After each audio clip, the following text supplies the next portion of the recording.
This is the view of modern-day York Landing in York, New York. The land where York Landing was established was once Seneca and Tuscarora Indian land. The tribes held title to the land west of the Genesee River until the signing of the Big Tree Treaty in 1797. With the signing of the Big Tree Treaty, the lands were turned over by purchase from the state of Massachusetts and New York to a wealthy landowner, Mr. Robert Morris. When settlers came and bought the land west of the river, the land was about half of the price of the land on the other side of the river due to fear of disease and the Native Americans. The Seneca and Tuscarora Nation were part of the Iroquois Confederacy, or the League of Six Nations, who at one time controlled all of the lands we now know as central and western New York. After the Big Tree Treaty was finalized, the Senecas and Tuscaroras were relocated to the Big Tree Reservation and the Caughnawagas Reservation, both partially located in New York. This is what York Landing would have looked like at its height, sometime between 1840 and 1878 when the canal closed. The bridge is going over the canal, and the turnaround pond for the canal and the mill are to the right. The most famous resident of York Landing was the 21st President of the United States, Chester A. Arthur. Chester Arthur was born October 5, 1829, in a small log cabin in Fairfield, Vermont. His parents were Malvina Arthur and Reverend William Arthur. Chester lived in York, New York as a child, where his father was the pastor of the Baptist Church in York. The Arthur family lived along York Landing. Little information is known about Arthur's upbringing because before he died, he requested that most records of his life be destroyed. It is unclear exactly how long the Arthur family lived along York Landing, but it seems as though they lived there for a few years while Chester Arthur was a young boy. This picture shows the river side of the mill from east looking west. This dam was built to divert water flow into the mill and raise the water level for boat traffic above York Landing. The dam provided power to the mill during low water times in the summer. The dam directed the water towards the mill in order to grind the flour. Today, the remnants of the dam bedrock foundation can be seen on the east side of the river. This is a picture of the ruins of the mill. The flour mill was eventually owned by the Rochester Light and Electric Company. It stood idle for many years and was finally carried away and broken up by floodwaters one spring. This is a picture of a map that outlines the path of the Genesee Valley Canal from Rochester to Olean. York Landing and the canal were necessary to deliver wheat to the city of Rochester and beyond. Rochester was known as the Flour City. Rochester was the largest producer of flour in the entire world. The city's production of flour created many jobs in the more than 20 flour mills along the Genesee River that sent flour to and from Rochester.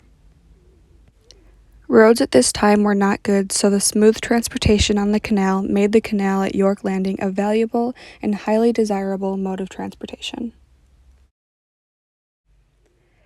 Just like today, a transportation hub has the need for overnight accommodations, food, and beverages. York Landing provided these needs through the Ira Pearson Tavern and Hotel. Ira Pearson from New England came to the landing early in the 1830s. Pearson built and opened his log cabin home that he turned into a tavern known as the Cottage Tavern at the corner of York Landing Road and River Road. In 1840, he rebuilt the hotel, which he occupied until 1865, at which time it passed on to new hands. This is a picture of York Landing from the early 1900s.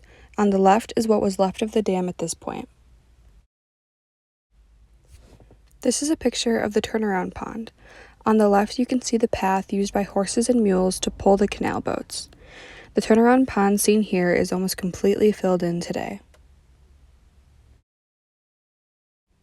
This is a picture of the road that you turn to get down to York Landing today. The Genesee Valley Greenway State Park is one of the hundreds of greenways being developed across the nation along old canals, abandoned railbeds, and riverbanks.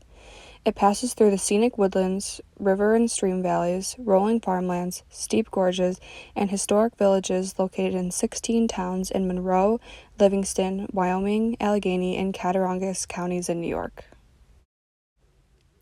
This is the parking lot to the Genesee Valley Greenway Trail.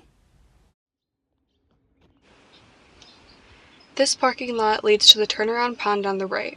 The turnaround pond is connected to the canal. The Genesee Valley Canal is a former canal that operated in central New York between 1840 and 1878. It ran for a length of 124 miles. Its course was later used by the Genesee Valley Canal Railroad and today comprises portions of the Genesee Valley Greenway. The canal was created because of the need to transport the red chaff and white flint wheat from the Genesee Valley to Rochester. Barges and flat or pole river boats were improvised. Warehouses were built along the river, notably at York Landing.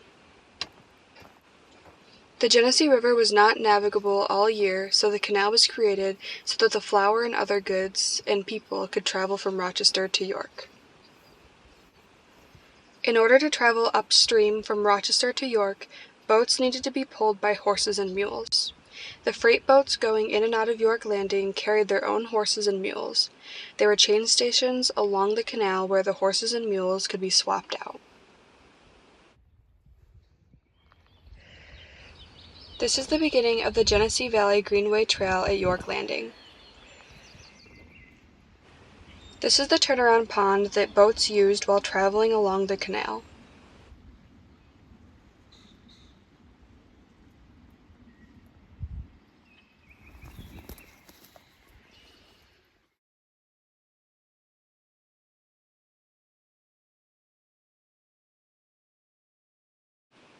This is where the canal connects to the turnaround pond.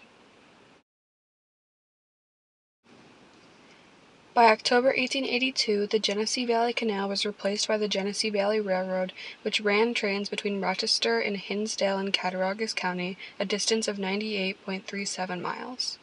For much of its length, the tracks of the railroad were laid on the towpath of the canal.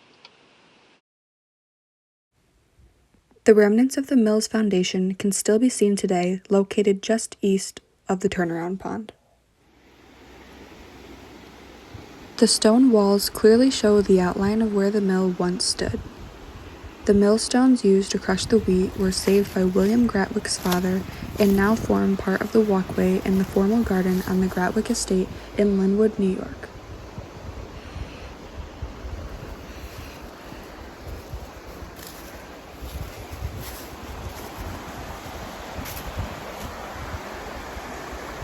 The mill directly overlooks the remnants of the dam on the river.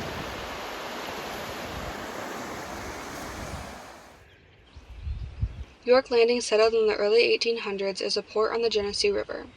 From this port, farm products such as wheat could be shipped to market on the flat-bottom poled riverboats. In 1840, when the canal opened, York Landing became an ever-active area. Grain mills, warehouses, and many homes were established. People went to York Landing to catch a canal boat to do any traveling. York Landing became an important port on the Genesee Valley Canal. This was quite a community at one time with a first-rate flour mill, warehouses, a school, taverns, and homes. Over the years, fire has destroyed all of these structures except the Ira Pearson Hotel, which was built in 1840. The land was readily available for growing wheat because of the lack of trees. The land was covered with swamp grass in the areas that grew as a result of flooding.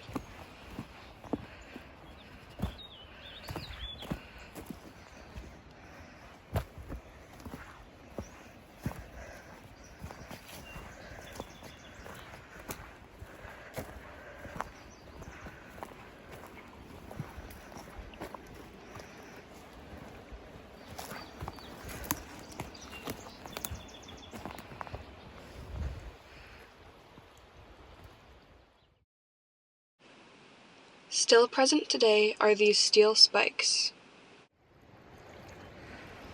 Today, the remnants of the dockage at the mill consist of these steel spikes driven into the bedrock that can be seen on site with low water levels. There are also still timbers present from the wood framing of the dockage.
The remnants of the dam, seen here, still push the river's flow to the west side of the river.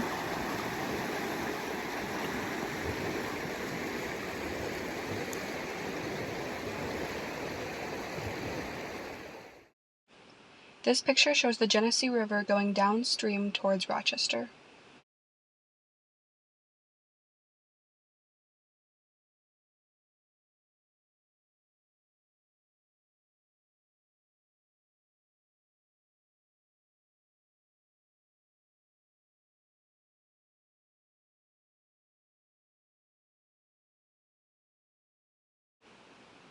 These are some pictures of the kiosk that exists at York Landing today. The kiosk has insightful information into the history of York Landing.